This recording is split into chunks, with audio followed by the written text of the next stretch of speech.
Hello guys and welcome for another Aeternum video. I know that I'm a bit late to the party and it's already few days after the release of the development update for New World Aeternum in 2025, if we can even call it a roadmap. But I just wanted to take the extra time to think about the different things that were mentioned on that video and of course to try and see where is the dev team looking at and how they would probably approach, as the understanding for the last 3 years was basically one, but it was always coming in a different shape and form. So basically I wanted to see from the experience that I had for the last 3 years what we should expect in the near future or maybe the far future, because they already spoke about the far distant future and what they have in mind as ideas and possible developments. So to be fair, I was a bit excited, and I'm saying a bit just because I've heard all those things in the past as well. There were exciting news, there were exciting development updates, and they were also quite often and not once per year, which is definitely changed from the early days of New World.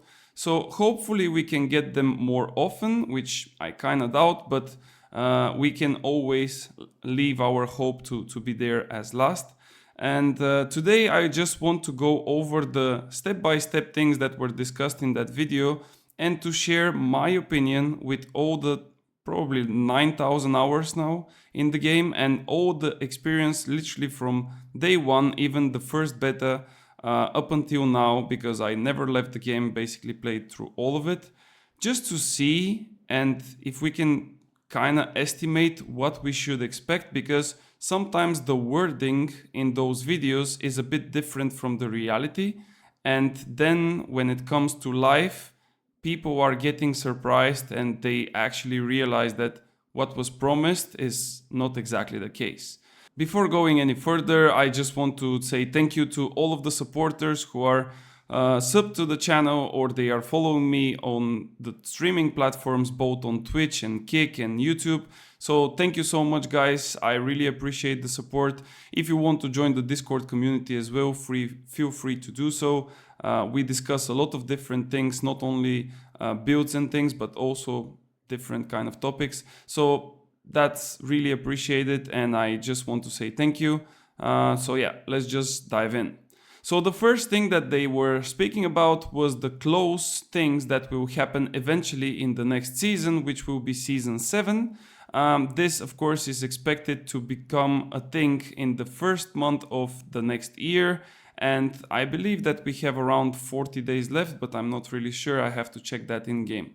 So the first thing that will come, that would be the seasonal servers. Now, when I hear a server, I basically imagine a fresh start server in some form. We already had that numerous times. There is an incentive and there is a reason why AGS is doing it. Of course, this is just to gain some more people, some more excitement in those like early days on the Aeternum Island. For most of us, if not for all of us, it's quite known that those early days of leveling, of fighting with people that still don't have the necessary gear and everyone is just using whatever they find on the ground, is quite interesting, and those servers usually tend to perform good, so it means that they would have a decent income and decent number of players. What's an addition to those servers will be that they will add different rules, how they call them, and basically you can see servers such as the first one that will be fully PvP on, also with droppable gear and things like that. Probably in the near future they will add different things, and I believe that this was copied from other games, which is definitely not a bad thing. If you see a model or a game mode of another game that works, you should definitely try to replicate that in some way or form in your own game, because technically it's already a proven model. The question here is, why are they doing it only 3 years later? Why they didn't do that in the past? And probably the answer, even though we cannot really know, we can only speculate, probably the answer is just because they were using their resource, meaning their development time and resource of people, to, to polish the MSQ, to polish the game in general, and things like this. I have mixed feelings about those servers. First of all, I think you're gonna keep up the leveling process in some form. They even mentioned it, I believe. But I think that this would be like a little bit of a mixed thing, because if you go to that server, like, what's the incentive to be on that server? Like, why would I want to go on that server to do the same thing that I already did like probably 5 or 6 times on different characters on Fresh Start and on Legacy? To do what? To do PvP? I want to play PvP, but why should I go on a new server? Of course, there might be some rewards and things like this, but as far as I understood from their talk, I don't see anything that is like screaming, I need to be there, like I want to be there. So we'll see. So for this one, I kind of leave it 50-50. It could be good, it could be bad. Only the time will tell. The next thing that I want to touch on is the OPR map or the OPR maps, because they said that not only one map is in development, but they are looking to extend the pool of maps for OPRs to quite some many. They didn't really give a specific number. They just said that currently they are working on a map which will be available throughout the weekend in Season 7. This means that it would be just in a testing period. It would not be released on Season 7, or at least not for now, it's not confirmed. And in the near future, probably at around July, I would say, or August next year, maybe we can see another map, or maybe 2, I don't know. So this is definitely a good thing. I cannot really say that it's a bad thing for sure, because for all of you, we technically know that 3 years we played on the same map. It's not so hard to just pick up some piece of the map and just make it in an OPR fashion, but probably it's too hard for them to do that, and it took them 3 years, even more than 3, because it's still not ready. But I'm looking forward to this one. Hopefully they will also listen to the feedback, because they mentioned in the video that they will be trying to reach the feedback of the people as much as possible, so they can create the map and shape it in a way that it would please everyone.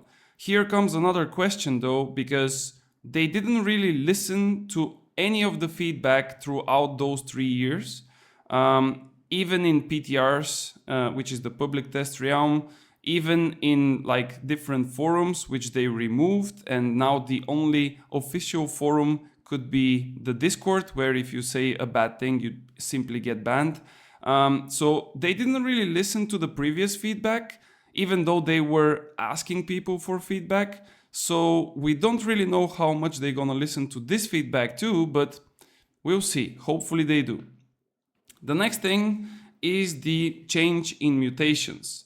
So for those who don't know, all of the different dungeons, or maybe not all of them, but like most of the dungeons in the game, can be seen also in mutated variation, which means that there will be additional effects related to a specific element. Currently there are 4 of them, and those different effects will get stronger and stronger with the progress of the mutation level, which currently is from 1 to 3.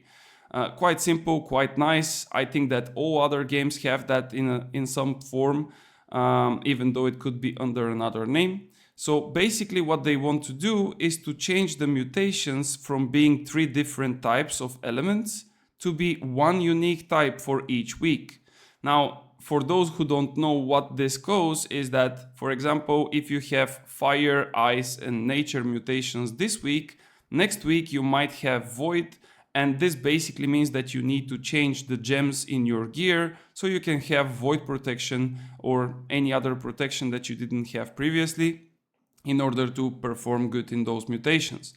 They are changing this to 1 unique type of a mutation for all of the 3 dungeons for the whole week, which means that you can use the same gems for the whole week. But here comes a few questions. What will happen with the gems in the market? Currently, we see that the gems are having extremely low prices, especially in longer-lived servers. Like legacy servers have extremely cheap gems. Even in the fresh start servers, which was the official release of Aeternum, basically the gems are no coin at all. It's really hard to make market with that, and it's really not profitable to even put that much effort into it. Making all of the dungeons one type of mutation for the whole week will make that even further less worth it. And I don't really want to not do it just because of the gems, but definitely the whole process have to be really thought out well in order to not affect any other areas of the game, especially the market. Another thing mentioning related to the mutations is that mutations M3, which is the highest tier of mutation, will now be queuable for all of the different servers. Now, this is an amazing addition because basically you would be able to do the highest tier of mutation with all other people from other servers, but we have few things that are still missing and they're crucial. First of all, Mutation 3 is not a joke, and people who don't really have the necessary experience or they don't really have the necessary gear, understanding and so on, they cannot really participate well in those mutations. It's not said that they cannot finish the mutation, but it's gonna be a huge struggle if you don't have the necessary gear, if you don't have the necessary gems and things like this. If you queue up for mutation from another server, there is no way of you finding out if the people on the other side have the correct gear, if they didn't lie with their gear, if they have the proper, setup and so on. So in my opinion, without the inspection of gear, it would be extremely risky and extremely hard to match up with a good team from another server unless they are your friends. And this might become a huge problem simply because they will do a good thing and make the gear from the mutations to be better.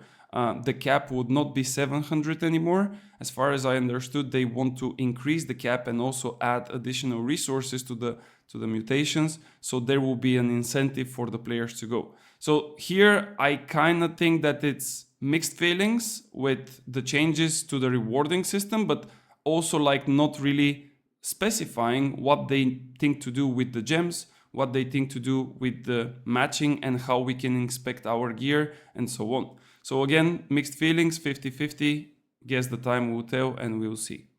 The next thing that we have to discuss, as it was mentioned in the video, were the solo trials. I would go really quickly over this one. Currently we have solo trials, I believe, for the first time in our daily routine. The solo trials are trials in which you participate alone throughout your main story quest. They are interesting, they are engaging, the mechanics and the lore with them is quite nice to be fair. But I don't really see them as a repetitive thing, especially with the current rewards. If I'm not mistaken, the current reward is 25 gold, which is basically a waste of a time, and I don't really see any incentive to do them. Of course, if they change the rewards, not only gold, but let's say some kind of specific resources or a special thing that can only be obtained by the solo trials, I think it could be good, but I don't really see that happening because first of all, they didn't mention it, and second, I don't think they even recognize this problem. So 3 new solo trials will be added to the daily pool, but I don't really think that this will affect the game at all. The next topic that they discussed was the combat balance. Basically, they technically say that every single time there is a dev video, regardless if it's a dev update for the year, if it's a roadmap, if it's whatever, they always say that they're gonna work towards balancing out the weapons, balancing out the perks. I cannot really take that serious. There is just no way for me to take that serious simply because after the release of Aeternum, there is numerous, if not hundreds, of bugs and different ways how perks, weapons, artifacts work.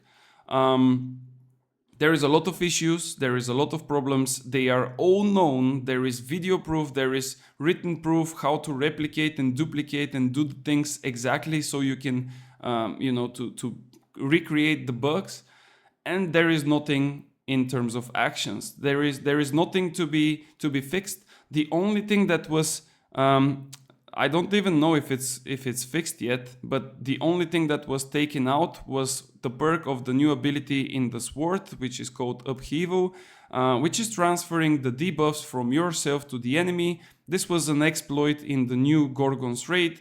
Basically, the last boss was killed in like 5 to 10 seconds with this bug, and this is the only thing that they fixed, but there is like numerous of other things that are completely broken, and we are not even talking about balance, we are just talking about like bugs and fixes. If we go into balance, it's even a worse topic, but I would not go deeper into that. So I cannot really believe that they mentioned it. It sounds nice, but I cannot believe it until I see it.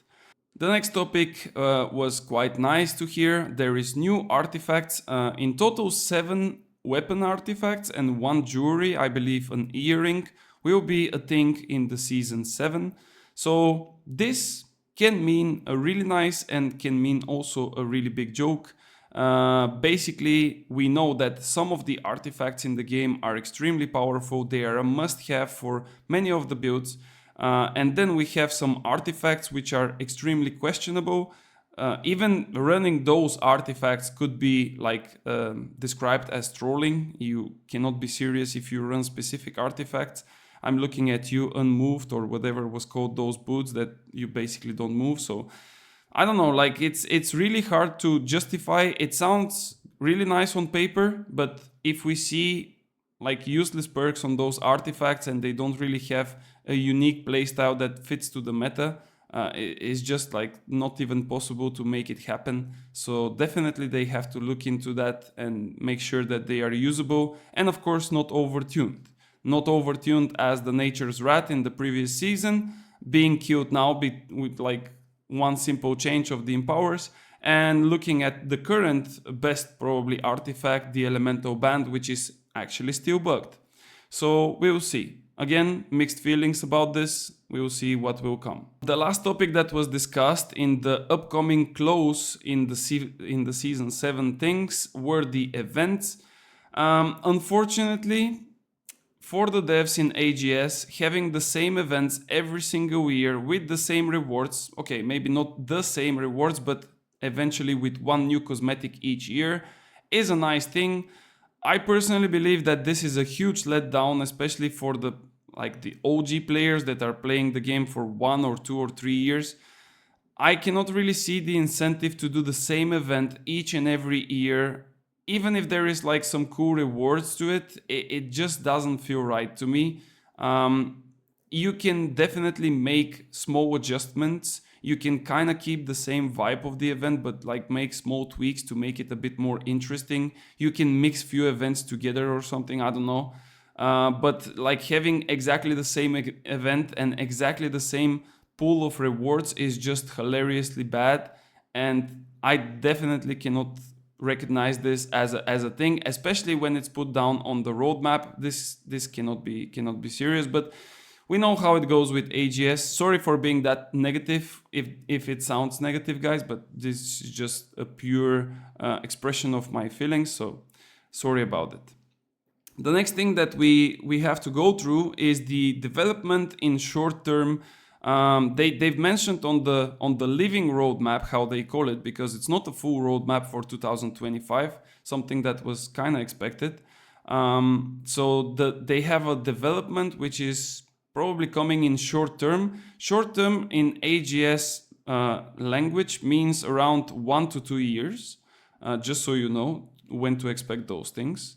So the first thing that they basically started with was the invasions. As the current type of invasion is fixed time every evening, depending on the siege timers of the company owning the territory, the invasions are a bit strict to when they can happen. They want to change that. They want to move that through a mode. So basically you can queue up for invasion and go there and do the different things, kill some corrupted enemies and stuff like this. Again, it sounds nice, but why would I go on this invasion? Like why would you go on a mode that you probably did before, if not hundreds of times, at least dozen, and now it's technically the same mode, but you just queue up through a process of like matchmaking. I don't know, like probably it's gonna be super nice if you just hit the Q button, but if they don't change the whole mode itself, like to make it with way more enemies, to make it to reward you with something better than just like 1,000 of gold, I think it's current reward, and a box of like purple items that you will probably salvage. I don't really see why would you go there. Of course, if you never played it, if you are a console player and you never completed an invasion, that would be an amazing place to be there. But once you finish 10 or 20 or 50 invasions, it just becomes like boring and there is literally nothing to do there. Like it's not interesting. It's just the same thing over and over. In my opinion, the invasions should be unpredictable and they should have like different enemies.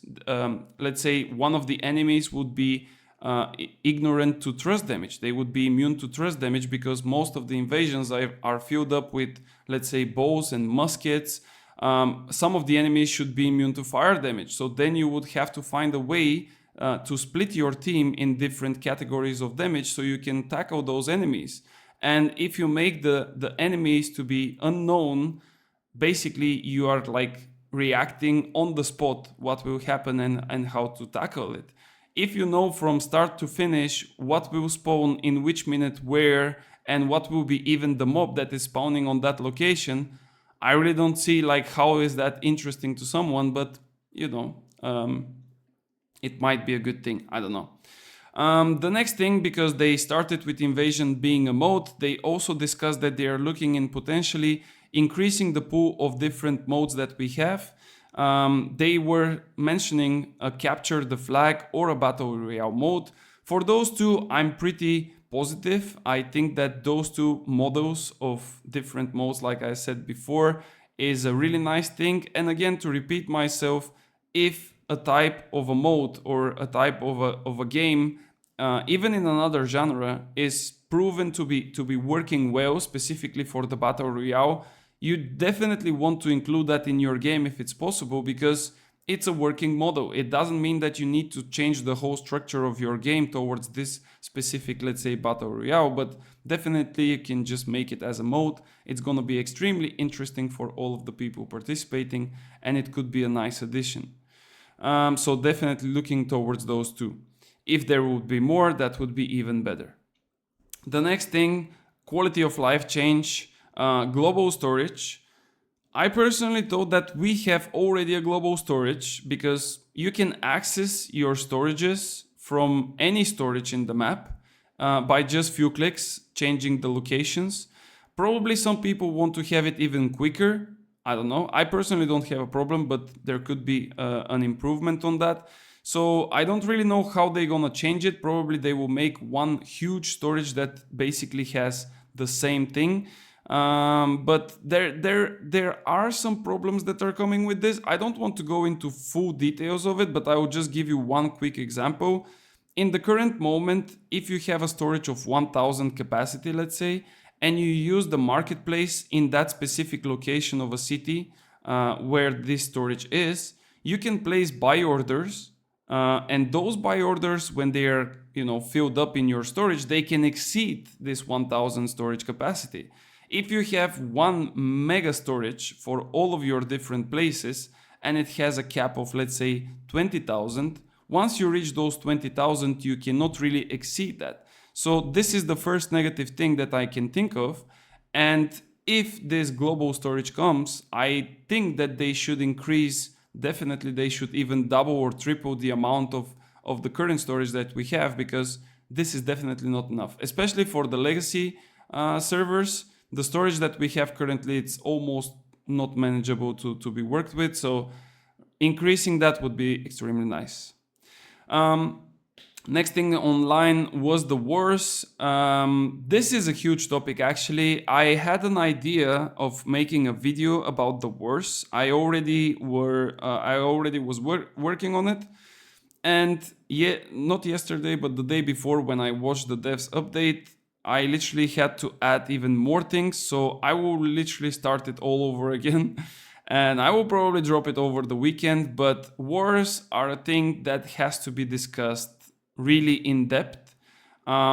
Here I would not say much more than this is the best PvP content, and it's extremely sad that it's like gated from 95 if not even 99% of the players. It's just sad. So this is a completely topic for another video. I will just skip it, but be sure that I will speak about it, and I will also express my personal idea. But my personal idea is not only mine, of course. It's like mix of many ideas from the community that came through all those 3 years. So really worth it to check it out. The next things that they discussed, basically they want to rework somehow the different zones. They want to make the zones that we currently have and potential future zones to be unique, and this uniqueness would come with like different perks, different items or resources that are coming from those specific zones. So basically you would have an incentive to go on those different locations. For example, they mentioned that they want to make Reekwater a territory of a max level. Not that Reekwater is a completely non-existent territory on the map. There is few chest runs there, like the Sirens, like the Elite Pool, but there is also the Lazarus expedition. But people don't really go there to, to experience the whole area. I think it's mainly because they removed the main storyline from there, but also people don't have any other incentive to farm Azot water, for example, and that's it. So what they want to apply to the game and to the territories is to maybe put the perks for different gears, weapons, and things like this to drop on specific zones. So then you would have the incentive to go and to farm a specific perk and so on. I think that this is a really nice idea. That definitely gives a little bit of value. But speaking of perks, in order to make that happen, you need to also make a really nice balance of all the perks and make them usable. The easiest example I can give with perks and priority is the defensive perks on the armors. However you want to look at it, basically the best defensive perk is Enchanted Ward. In the past we had a perk called Resilient, which was reducing the damage taken from critical hits, and this was the best perk at the time. It was so good that basically if you didn't have Resilience, nobody would want you in their team, in their war squad and stuff like this. They removed the perk of Resilience and changed it with health. And now Enchanted Ward is kind of taking the same spot of Resilience. Like if you don't have Enchanted Ward, whatever you have else, it's just a subpart. It's not that optimal. Even if you have Elemental version, it's not even close. So I think that perks have to be really looked closely. They have to be reworked in a way that they work differently for different builds, and they are all worth it whenever you slot them in the correct combination and the correct build. So if they don't do that, the incentive for going and farming perks in different zones would end up like 3 perks will be extremely powerful, people will go to those zones, and everything else will be just left behind again. And again, speaking of perks, another addition that they've mentioned is that they want to make different perks for the same type of abilities. Now, for example, if we take Fireball of the Fire Staff, we currently have a perk that empowers the damage. It's literally called Empowering Fireball, and basically it provides you more damage on your Fireball and even more damage in a specific condition. So they want to create several perks for one same ability. So for example, if we have Empowering Fireball, we could have, let's say, Weakening Fireball, which means that if I hit a target with my Fireball, I can, reduce their damage. Or, I don't know, Freezing Fireball, I don't know, like this is just like random thoughts. Not that they mentioned it, but just as few examples and so on. So this is also, I believe, a super nice thing because it would create even bigger variety for the builds, and you would not really know what you are facing up until you start your fight. Speaking of PvP, you can see the abilities themselves because they would still be the same, but then what are the perks behind them would be the special thing and the secret sauce from the opponent. So this is definitely Really, really nice change. The last thing that they spoke about in the development in short term was the crafting being useful. There is not much to be said about it, but as far as I understood, they just want to bring crafting on a level that it's worth it to be invested in, especially in those new servers that they've mentioned that are coming from Season 7, the new seasonal servers. The crafting would be an extremely important part, and I believe that this is a must-have thing for sure, because the crafting system in New World is amazing, but at some point it just loses value because you can go on a raid, you can go on like a place to farm your artifact, you can upgrade it with like around 20,000 gold, and there you have it. You have the best piece of an item. You don't really need to craft anything specific. You don't need to invest yourself into this crafting profession.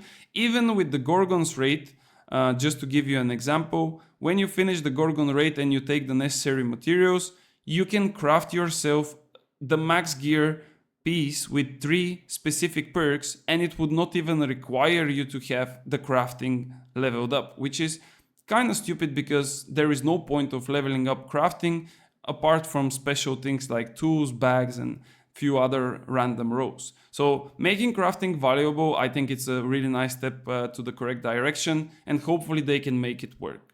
And the last piece of the puzzle, the development, or the how they call it, exploration in long term, was the last thing that they discussed in the video. Like I said, in AGS language, short term means around 1 to 2 years, so you can imagine how much is long term. It could be 2 to 3 years, maybe 4, maybe never. We will see, but of course, if they go in the right direction and they don't make any more step backwards, probably we're gonna reach that at some point. The first thing that they mentioned was the new weapon or new weapons. Currently there is nothing specifically mentioned, but we heard already from the community a lot of requests for daggers, for pistols, for lightning staff, what else not, to be fair. I personally think that any new weapon would bring like new seasoning to the PvP, and not only for the PvP but also the PvE, and it would be extremely nice to have more varieties. We already have, I think, around 15 weapons, which is super nice, but adding more would just make it better. So definitely looking towards that. Then they also mentioned that they want to add new zones and also to rework the already existing ones. Like I've mentioned with Reekwater, they want to make all of the zones to have an incentive to go there, but the zones that are kind of left behind, currently I would say Morningdale, Restless Shore, Weaver's Fen, and probably Reekwater are a bit left behind. Probably those zones will be the main target, and I think that they would try to, to rework them a little bit. Even though Weaver's Fen was reworked already and added to the main storyline, I think that after passing your main storyline, there is literally nothing to do there. Apart from farming oil, there is literally no incentive for you to go there.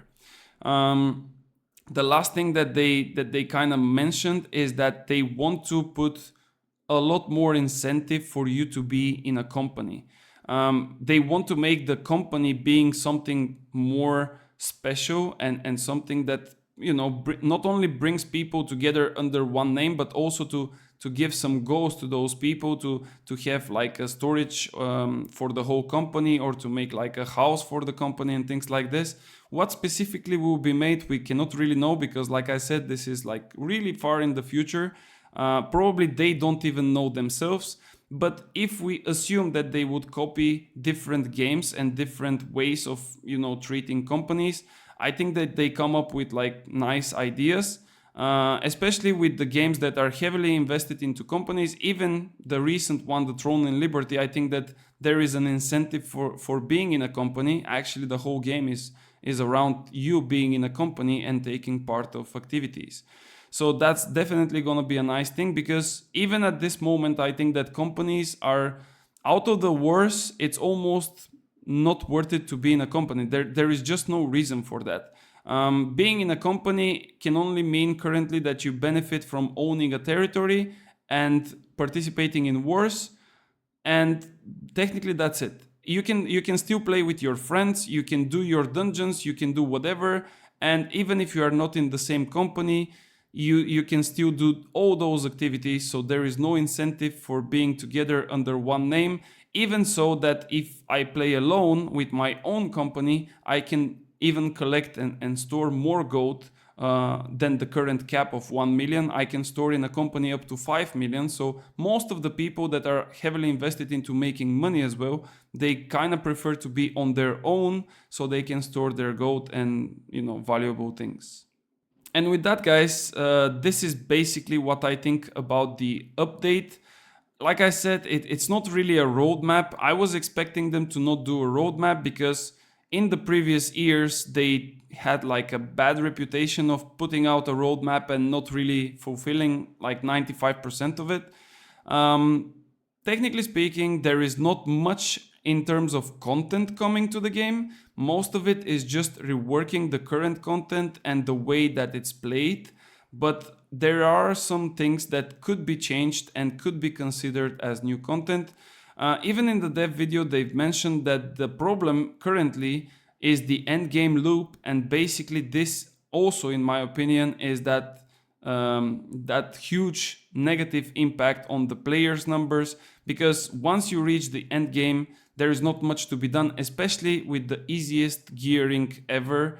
I think that it's really easy to gear up your character pretty good, and once you do that, there is literally nothing else. So if they manage to work around the end game of the new world Aeternum, I think it's gonna be amazing. But like I said many times, we just have to wait and to see what will come in the future. Again, thank you so much for watching. Thank you for supporting the channel. Today was a bit of a different type of a video because I just wanted to share my thoughts without really too much editing and stuff. Like I said, the video for the wars and for the probably the best fix, of course, because it's mine, it should be the best. The best fix for the wars will come over the weekend. So make sure to follow the channel so you would not miss it. And for those of you who want to catch me live or just to have a chat about some builds and different things, just join the Discord. You're gonna find links for both in the description below. Have a nice one, guys, and I will see you on the next one.